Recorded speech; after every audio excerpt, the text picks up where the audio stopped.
Ephesians chapter 2 verses 1 to 5.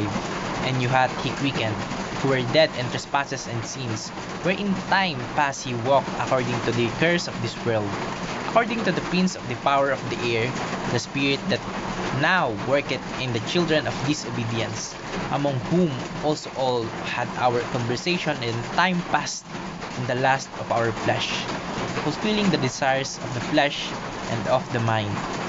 And we're by nature the children of wrath, even as others.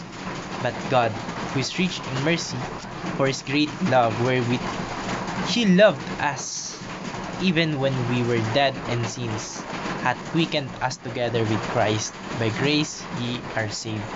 Magandang araw. Ang tatalakayin po natin ngayong araw sa ating daily devotion ay ang Pelagius. At ang una pong katuroan na natutuhan ko ngayong araw ay Pastor Russell Nakampay.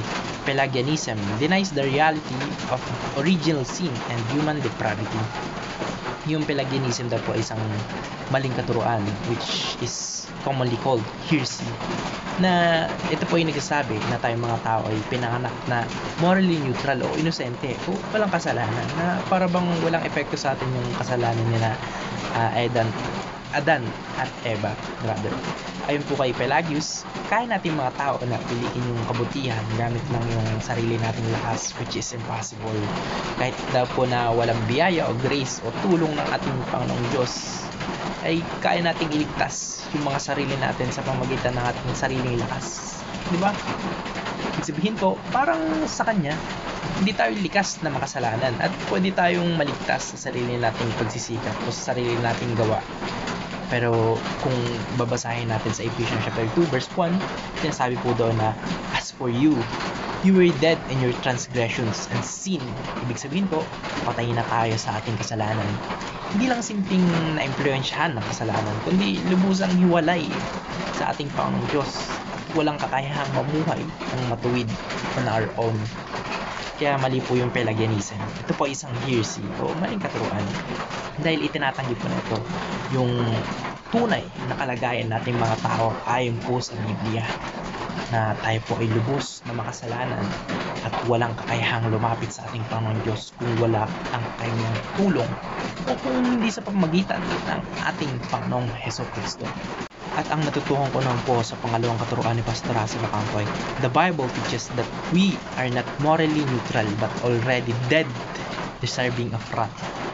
Sa Bible po, particularly sa Ephesians chapter 2 verses 1 to 3, malinaw po na sinasabi na hindi neutral yung tao. Hindi tayo parang blankong papel na pwedeng piliin kung magiging masama ba tayo o mabuti. Kasi nga, we are naturally born sinners.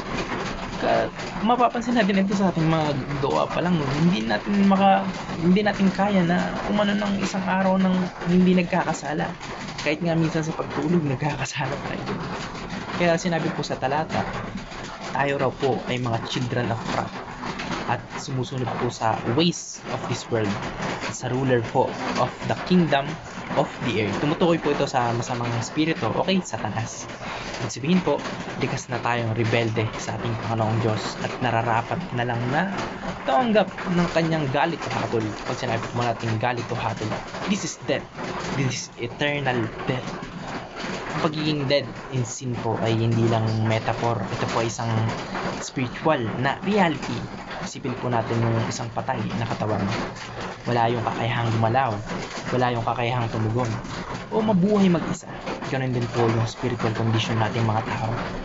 Wala tayong kakayahan na tumugon sa ating Panginoong Diyos o piliin siya kung hindi niya tayo unang bubuhayin. So, ayun, may lang ako napanood na ako sa reels ng IG ata to or Facebook. May nagtanong po na tao na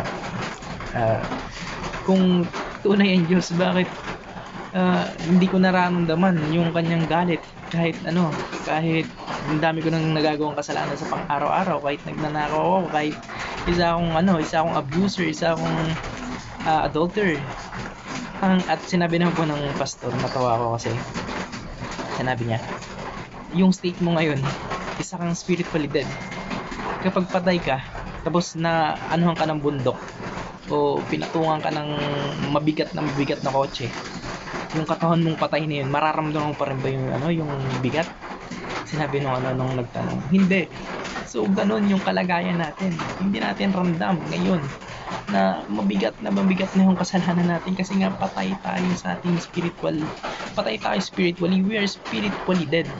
Kaya po yung idea na pwede tayong magpasimula ng relasyon sa ating Panginoon Diyos dahil mabait naman tayo, hindi po yun ayon sa Biblia. Hindi po yun katotohanan. Walang katotohanan yun. Malayo yun sa katotohanan. Taliwas na taliwas sa sinasabi sa salita ng ating Panginoon Diyos. Tayo po ay patay. At kung hindi tayo bubuhayin ng ating Panginoon Diyos o hindi dahil sa kanyang grace and mercy, mananatili tayong mahihiwalay sa kanya. At ang natutuhan ko naman po sa pangatlong katuruan ni Pastor Russell Ocampo ay salvation is not initiated by man's will, but God's will and sovereign mercy. Pagdating po sa salvation o sa kaligtasan, malinaw po na sinabi sa Ephesians chapter 2 verses 4 to 5 na ito po ay hindi nagsisimula sa kagustuhan nating mga tao. Ito po ay hindi nagsisimula sa gawa o sa works nating mga tao, kundi sa awa o sa grace at sa kagandahang loob ng ating Panginoong Diyos. Sabi po sa ating talata na, but God's being rich in mercy because of His great love with which He loved us, even when we were dead in our sins. At ang natutuhan ko naman po sa pangatlong katuruan ni Pastor Russell Ocampo ay salvation is not initiated by man's will, but God's will and sovereign mercy. Pagdating po sa salvation o sa kaligtasan, malinaw po na sinabi sa Ephesians 2 verses 4 to 5 na ito po ay hindi nagsisimula sa kagustuhan o sa gawa nating mga tao, kundi ito po ay nagsisimula sa habag, awa at kagandahang loob ng ating Panginoong Diyos. Sabi po sa ating passage na, but God, being rich in mercy, because of His great love with which He loved us, even when we were dead in our sin, made us alive together with Christ. It is by grace you have been saved. Ang ating Panginoon Diyos daw po ang nagpasimula ng ating kaligtasan. Hindi niya tayo iniligtas dahil may nakita siyang potensyal o kagandahan gawa sa atin.